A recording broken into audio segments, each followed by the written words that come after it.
We're going to get started. Gosh, that's a hard act to follow, but I feel like Dr. DeWitty's her keynote really did kind of segue and line up my next presentation. So I just want to introduce myself. My name is Dr. Angel McCullough, and I am happy to say that.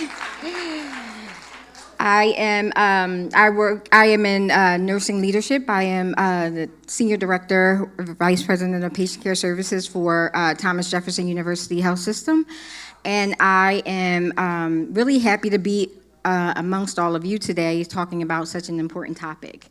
So my topic, my slideshow was about really changing the faces in the C-suite. And by the C-suite, I mean the senior leaders of any organization, whether it be a hospital or a for-profit or not-for-profit business. We want to really, I want to have you understand why it's so important to have diversity at that level. So some of our objectives is that we're going to talk about and describe the impact that existing healthcare disparities and access to care have on an already overtaxed healthcare system. Discuss the timeline of efforts around diversity, equity, and inclusion, and why organizations have prioritized these efforts now. Define imposter syndrome, how many of us have gone through that or know people who have gone through that, and describe the strategy behind diversity and thought. Again, it feels like all of the presentations have really kind of to a T teed up my conversation. I kind of want to start this talk, though, with a story, and a story that really brought the need for diversity at the highest level of organizations to light. So I was one day, I'm working in my role as the director of nursing, and I at one point covered like the critical care emergency department segments of our organization, and I was running late for work, but one of the nurses in my division was being honored with the Daisy Award. So I thought, oh, let me get her some flowers, so that I could present them. So running late as usual, I said, I'm just going to stop at the first place I can stop at to get some flowers. Happened to be a Whole Foods. Only time I've ever been in the Whole Foods was to get flowers, right? Gotta have flowers in here, so I walk in, and I see a table set up with people from my organization. And I see not only nurses, but I see leaders, directors, managers, so people at every level. And I'm like, oh, so I walk over to the table, what are you guys doing in here? And they said, well, we are celebrating, we're highlighting maternal and infant mortality. And, one of the things that we as an organization had charged ourselves with was looking at a whole bunch of disparities in our surrounding area of our hospital and really tackling it with an action plan. So this group was looking at the mortality rates in African American infants. And so they said, we're trying to sign women up for WIC, because we realize a lot of them are not getting the proper nutrition during their prenatal phase, and that's probably why some of the infants are having such a hard time. So I thought, well, this is rather peculiar, because people who are my skin complexion who need are probably not shopping at Whole Foods, because I don't even shop at Whole Foods, and I can afford to shop here. I'm only in here buying flowers. So I didn't say anything. I just thought, that's peculiar, but okay. And I said, how's that going? And they were like, not good. We've been out here for 2 hours, and we only have 2 people enrolled. So I said, I don't want to shine, them out anybody's light. Let them be great, and took my comments back on, got my flowers, and went on about my business. So later on in another meeting, there's conversations about the summary of how they did in this particular event, and they said, yeah, we didn't do well. We summarized that the community is just not interested in WIC. And then, so then I thought, this is why we need diverse faces at the table. None of these people in this room can imagine what it feels like to not be able to afford to shop at Whole Foods, to have to go to the store at the corner and get your groceries. And so they had the best intentions. I don't mean it by any way to despair, to say that intentions were not good. And I actually applaud them for trying to step outside of the box. But this is why, there are leaders as a part of this group. And none of them even said, hey guys, maybe we should go to the patients and talk to them about why they're not, signing up for WIC. But it just brings back home. There are people at the highest points of these organizations making really, really important decisions for us, for our patients, for our mothers, our fathers, and they have no idea what our struggle is. And so that's why we have to step up and get ourselves at that table so that we can be a part of creating a future for our children, our children's children, moving forward. So let's start by just unpacking diversity a little bit. When we talk about diversity, we talk about our ability to increase our capacity to understand and innovate, right? So a lot of people associate diversity with, it's your it's the box you check off when you check off your ethnicity or, your skin tone. But really, diversity is all inclusive of many, many things, right? Your lived experience, your work styles, where you grew up, your gender, your religion, not just ethnicity. And so we typically, when I think about talking to my team, we talk about let's talk about the types of leaders there are. Because sometimes when we say diversity, that's the only thing that they think of. Right now, in the buzzwords, diversity, what's really kind of prominent is LGBTQ. So people say, we want to make sure there are certain groups that are highlighted right and kind of just getting a lot of light, but I really, want us or my team to really be thinking inclusively about diversity, right? If I am amongst a group of people, and when I was doing my master's degree rotation, I happened to be with the CNO at a really, really big organization where they did really, really intricate stuff, right? Like neuroscience stuff and research, and they were all of the people in the cabinet. We had a cabinet meeting, and it was all of the senior nurses, her senior team. They were all sitting around talking about their grandkids, and your grandkid did what? And what did Timmy do? And I'm like, if everybody around the table is talking about grandchildren, if all of you guys have grandchildren, there's not diversity at this table. You should have different ages here.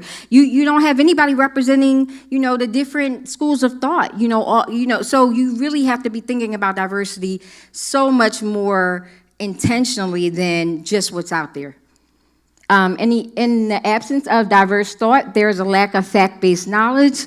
And humans, human beings, how we are, we tend to make our own story, right? In the absence of information, we make our own story up about it. I tell my children that all the time. Don't let anybody write your story for you. Make sure if your story is that you are just not in the mood today because you're female and this is that 28th day, then that's what you tell people. But you don't want people writing the story for you.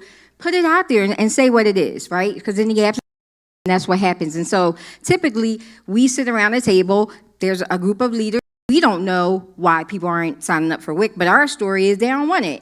And so what happens? We stop putting it out there. We stop trying to help people get in. There are many, many, many people who would love to have WIC, but just have no idea how to get started.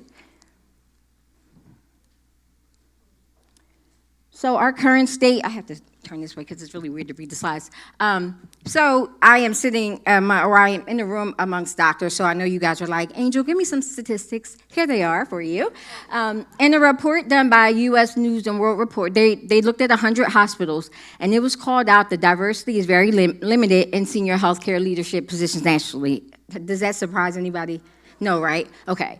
So it wasn't surprising to me, kind of validated what I thought, but executive roles with the highest percentage of Black leaders are diversity and equity roles, right?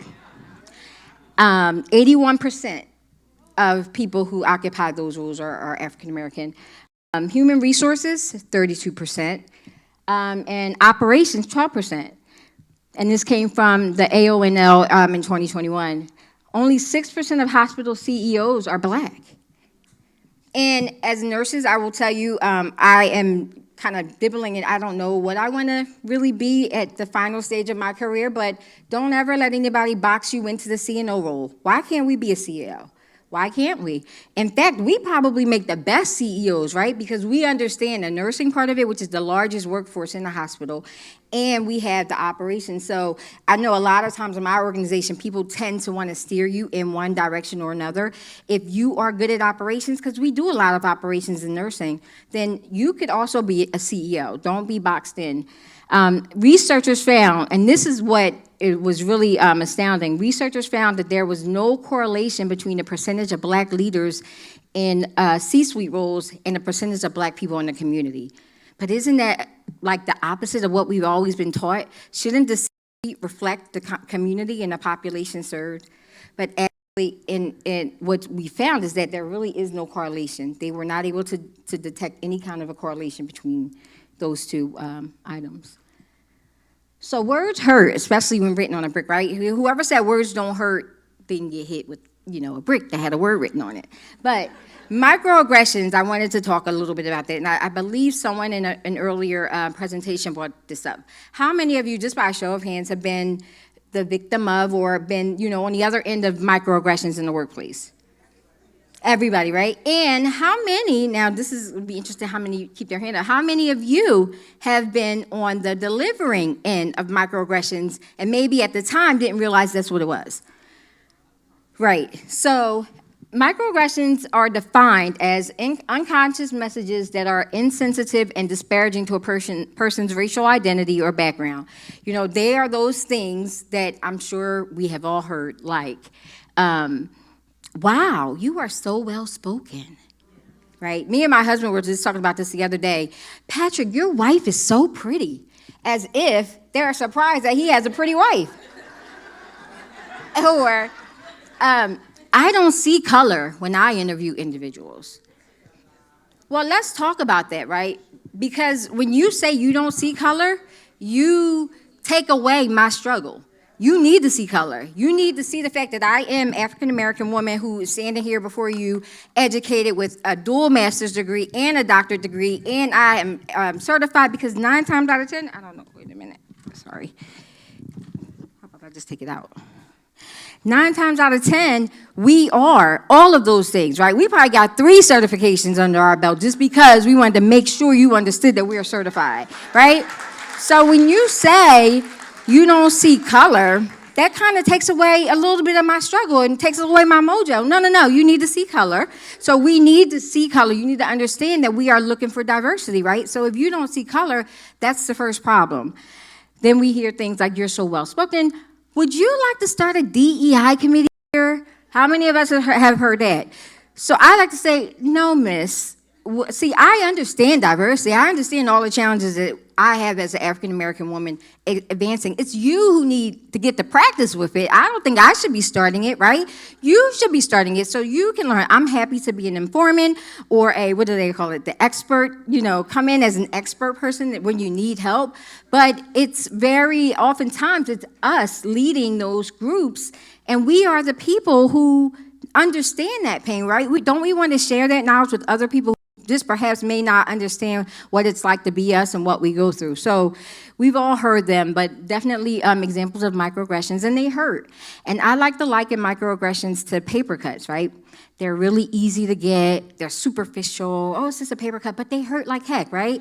And after about the 3rd paper cut, you like, the heck with this mill, I'm not even doing it, and you walk away. Well, that's what happens in the workplace, right? You keep getting these paper cuts, and it's that, I'm gonna punch you in the stomach and look the other way, like, I want you to punch me in the stomach and let me look you in the face so that I can address it. But when you do it in a way that I can't even get you back, it really makes me angry, right? So over time, what happens? You start to become defensive, and your posture does change in the workplace. But now you are looked at as, oh my gosh, she's so disengaged. She doesn't want to be a part of any of these committees.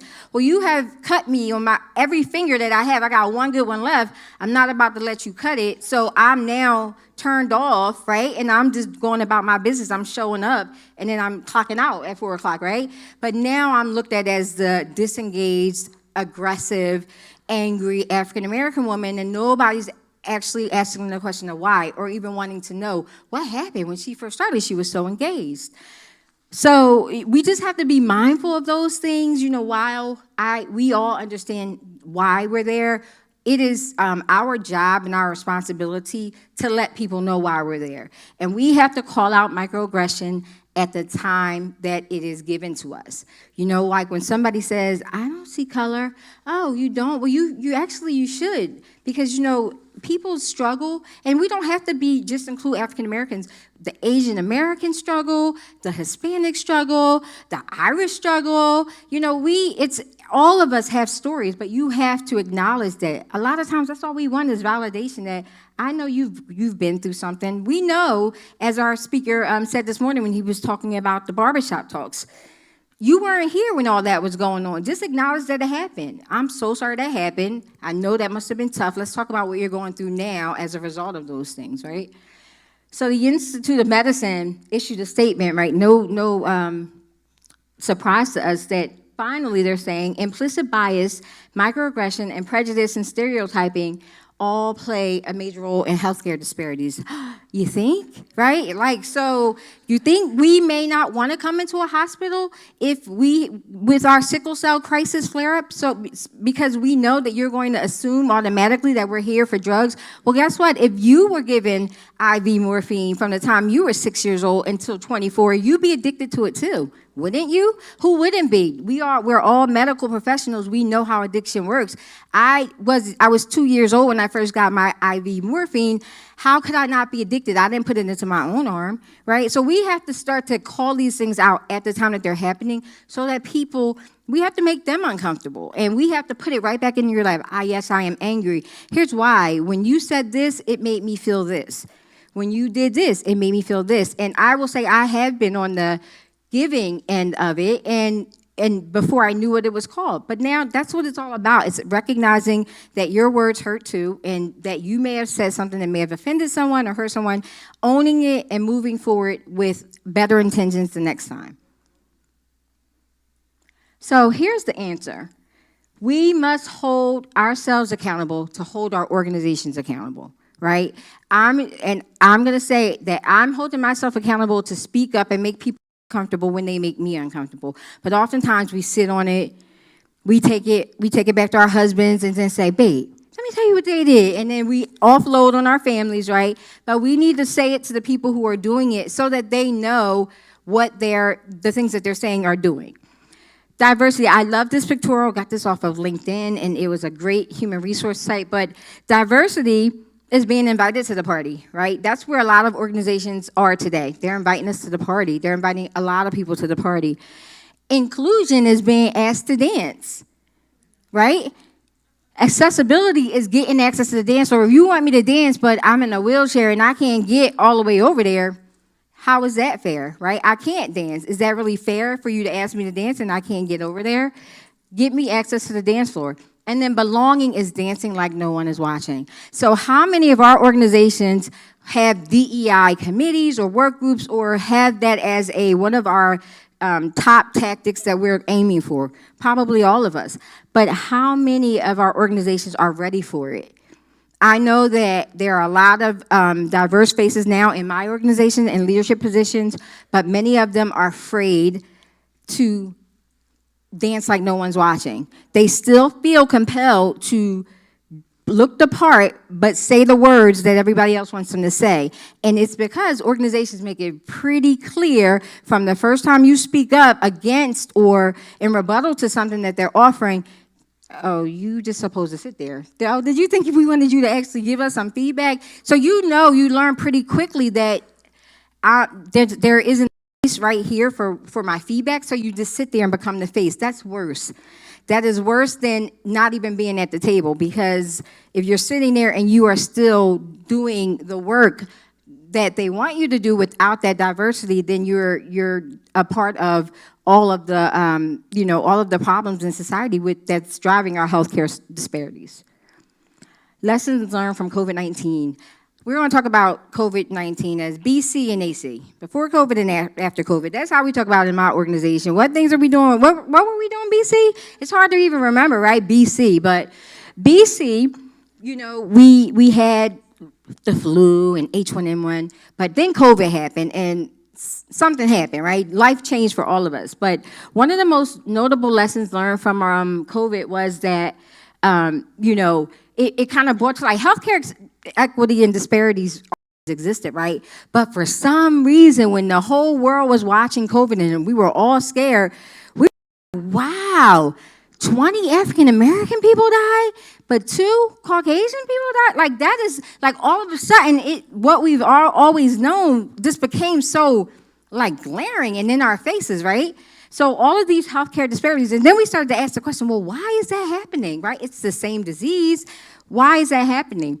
Although the impact of COVID was felt everywhere, all of our communities, those that were saturated with ethnic minorities experienced death rates at 3 times higher. And then also socioeconomic communities played a part in that. We also learned that there were significant trust issues with that certain groups of patients had with healthcare figures. Guess what?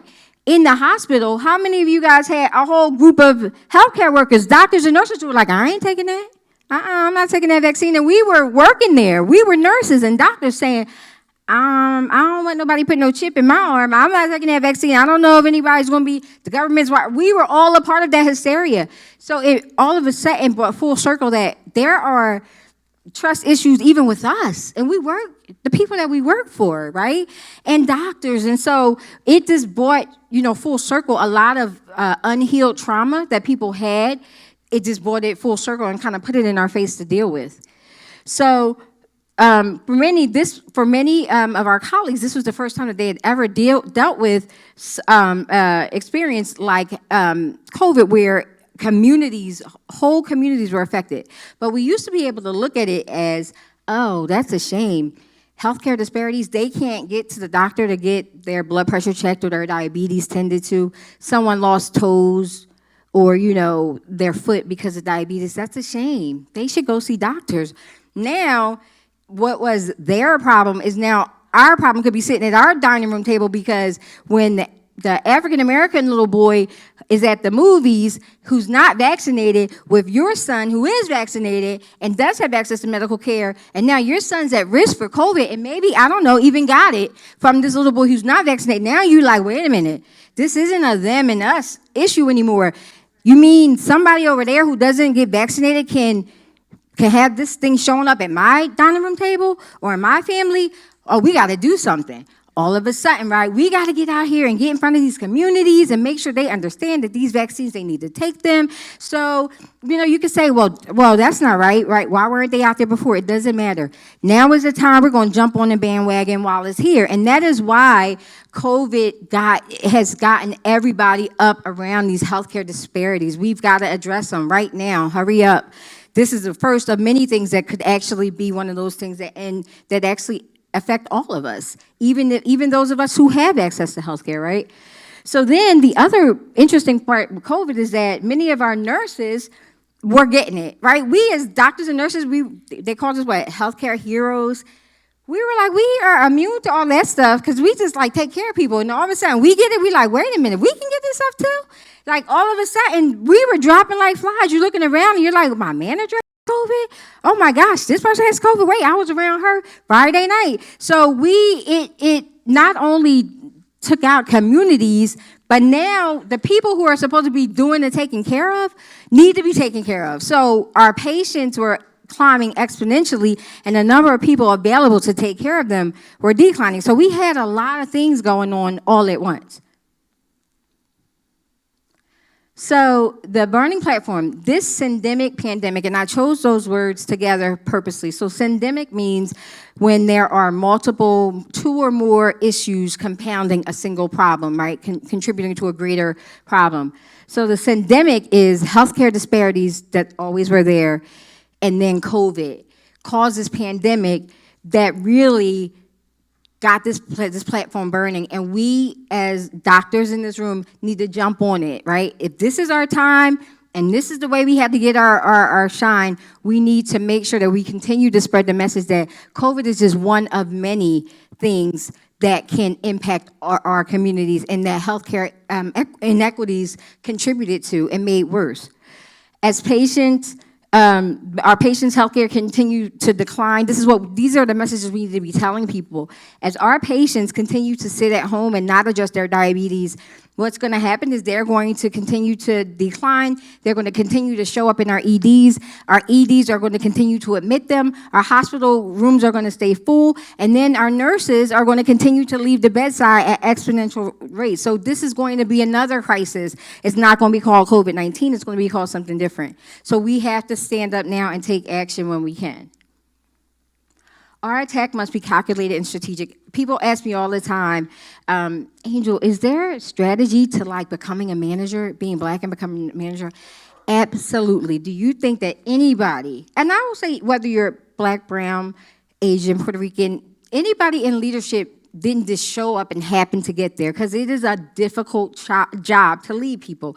It is very hard, right? Emotionally, so nobody just got there, but it is absolutely, when you are a minority, whether it's a female or African American or whatever, you definitely have to be strategic. There is strategy involved. You have to be intentional about everything you do, every committee you join, everything that you do has to be done in a calculated way so that you can get to where you need to go. I have a consulting business that helps leaders to really position themselves so that they can put on their application, I'm ready to be the nurse manager, but it all does involve strategy. We must first, none of this is rocket science, seek to understand the lived experience of our patients with an intentional ignorance. And that's important. Intentionally ignorant. That means we walk into a patient's room with a purposeful not knowing. I'm wondering why you're here. I'm wondering why you never signed up for WIC, right? All of us have to be willing to be ignorant to what's going on with our patients and listen. Sorry, guys, my mouth is dry.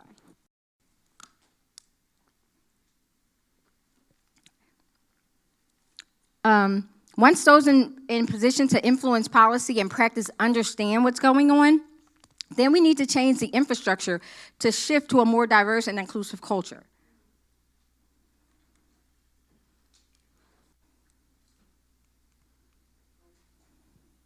This approach must start at the highest positions in the organization and carry all the way down to the applicant pool applying for the position.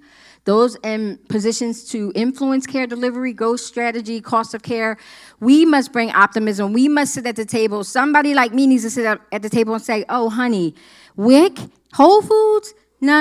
You're not going to get not one person, maybe one, and you guys are probably lucky. You probably got somebody buying flowers like me who was like, all right, I'll sign up because I feel bad for them. They've been out here for an hour, ain't nobody over at the table.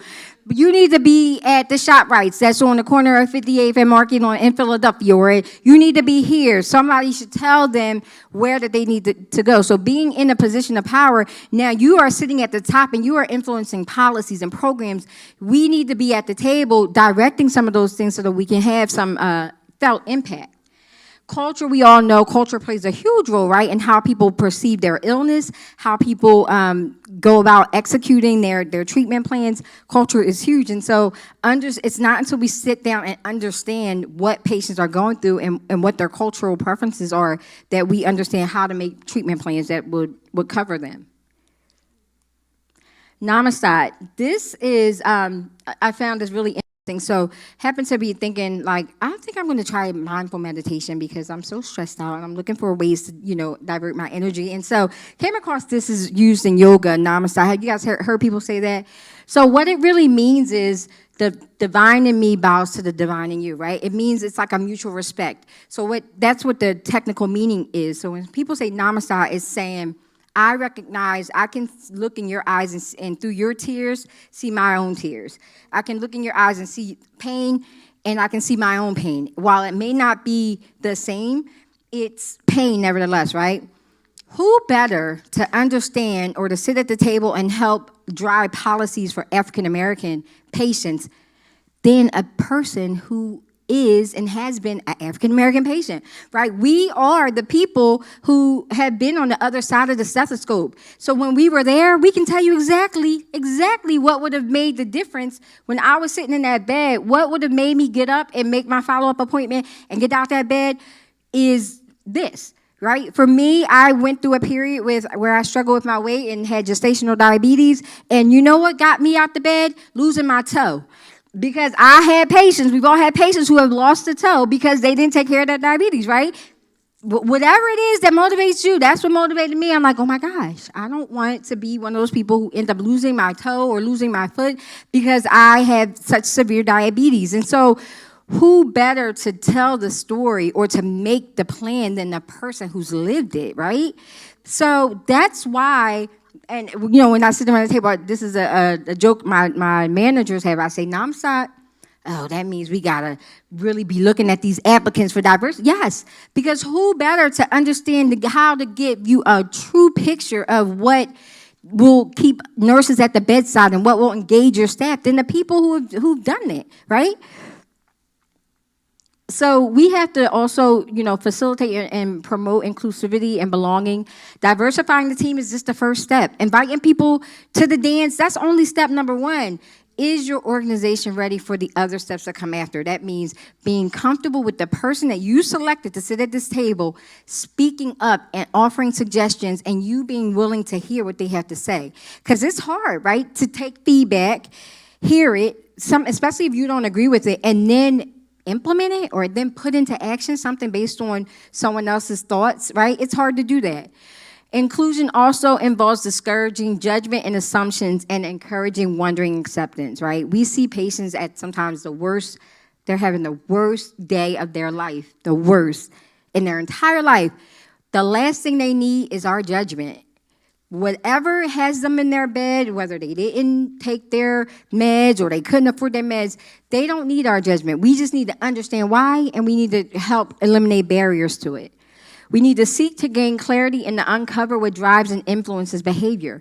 This methodology should be applied to our patients as well as our employees. It's all of the same things that we learn in school, right? It's understanding what drives behavior, motivation. As parents, we know that, right? We know that when we give our kids positive reinforcement, it encourages them to do it again. It's the same kind of applied methodology. They always say, don't overthink the small stuff. In these cases, we have to overthink the small stuff. The stuff that we don't think makes a difference is what makes the difference. We spend all this money on these researchers and consultants when really, you mean all I had to do is ask the patient? Oh, well, I forgot, but as clinicians, we think we're paid to know. Come in here to see me, you ask me a question, I'm supposed to tell you what it is. You mean I'm supposed to ask you a question back and you're supposed to tell me the answer? It's hard for us to wrap our minds around that, but that really is the secret sauce, right? You guys have the secret sauce. Now you can go out of here and lead organizations to multi-millions because that is the secret sauce. Really going back to the people it's affecting and asking them. Just want to talk really quickly about imposter syndrome. This phenomenon that some individuals doubt their sense of belonging in their roles. You question, do I really belong here?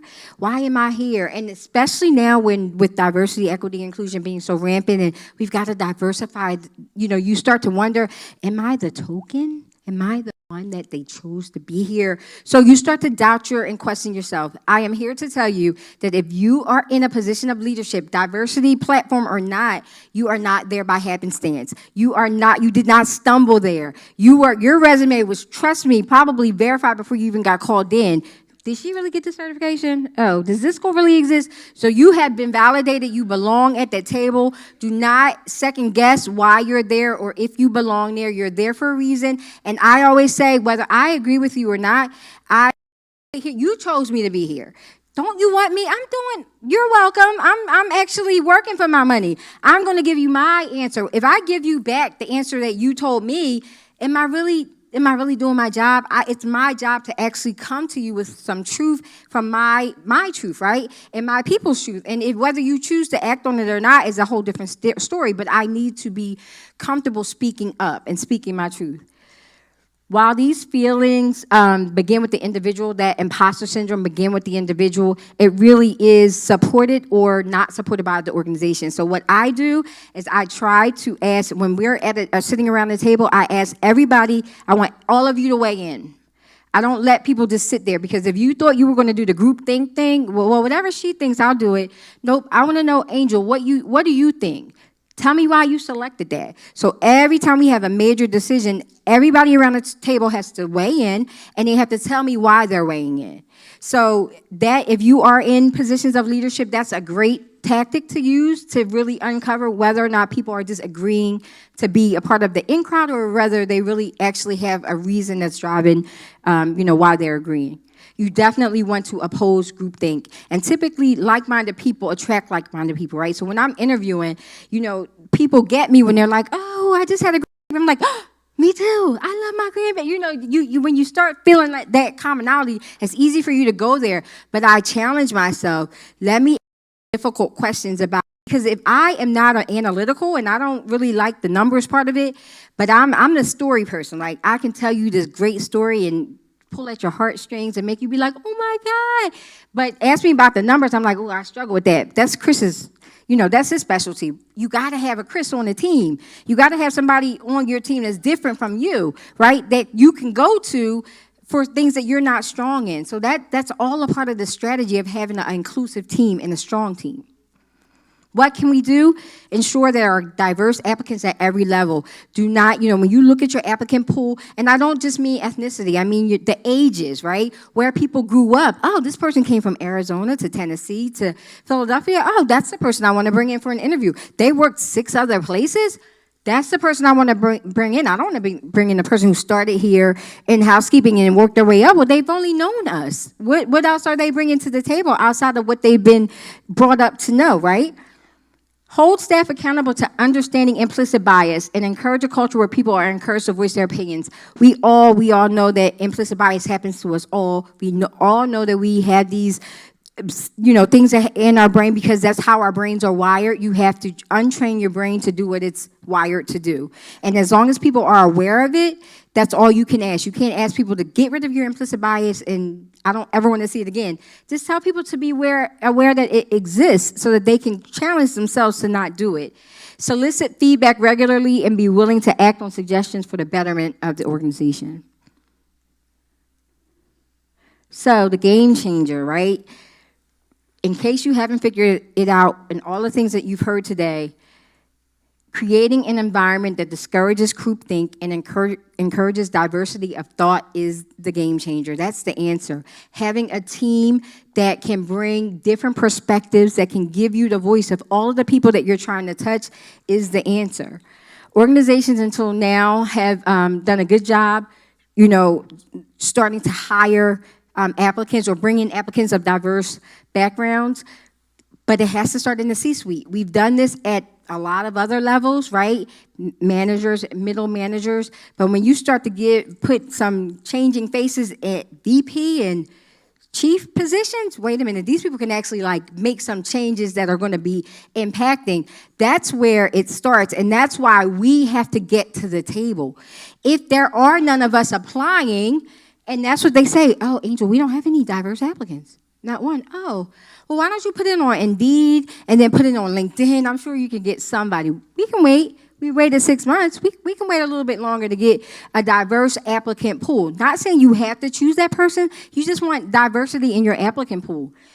If you are an emerging leader, I encourage you, or if you know to someone who you're like, they have some leadership skills that I think would make an awesome leader, stand up and take your seat at the table. Stand up and throw your hat in the ring. If nothing else, you add a flair or a flavor that makes people think, oh, okay, she's a diverse applicant. Let me see what else she could be bringing to the table. Even if you think you're not going to get it, throw your hat in the ring. Do not be afraid to do that. One of my best quotes is, if you're not at the table, you're on the menu. Right? If we are not at the table, we're on the menu. There's nobody there representing us, representing our kids, our grandkids. We have to be at the table. So if you take nothing else from this talk, take from it, if you see a position that you think you match, you have the skills to do, it does not hurt you to throw your hat in the ring and to stand up to represent the people. Mike, can someone play my video? Just want to end my presentation with this short video. Sometimes it is as simple and obvious as this.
Okay, you can turn it off.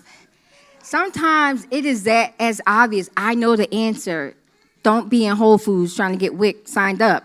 But it's that obvious, and they'll just get the nail out the head. But you have to let people go through their motion and let them be great, and then come back and you make a bigger impact by saying, if we had some diverse faces around the table, you might not have had to experience that whole long day of getting 2 people enrolled.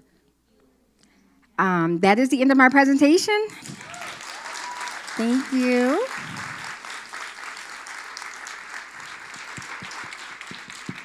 Just want to open, do we have time for questions? Open it we up do. for a few Time for questions. A few questions.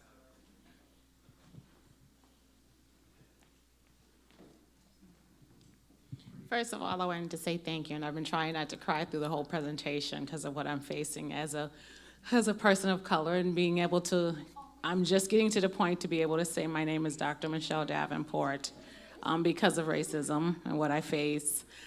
So that's why I want to say thank you. First, I want to say thank you for that. How do I get past always being told I don't have operations? And I've been a nurse 32 years, and now I can hold my head up and say I'm Dr. Michelle Davenport now. But how do I get past of everything? Every time I apply for a position, I'm told you don't have the experience in surgical services, you don't have operations. How do I move past that and get over this low self-esteem? Thank you for your question, and I want to get your information offline because I think we need some strategy. But I think what powers me is the fact that I endured the suffering of my doctor getting my paper sent back and all of the things that I went through. I stand that we are a small minority. I mean, not even looking at the black DNPs in general, there are not a lot of them out there. So you yourself, you need to stand up and say, Doctor, very proudly, shoot, I wanted my husband to call me Dr. Babe for the first 6 months, but that didn't go over well. I said, everybody in this house calling me doctor. My kids, Dr. Mom, just for a couple months, I'll be over it. But you have to own it, right? You own it, you earned it, and you own it and wear it proudly.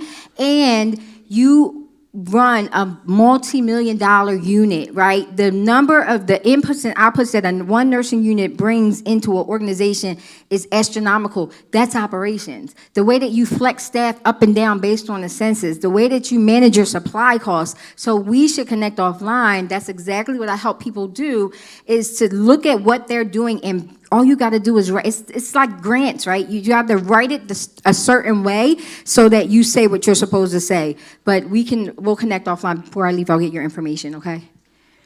Mm-hmm. Thank you. One more question or comment?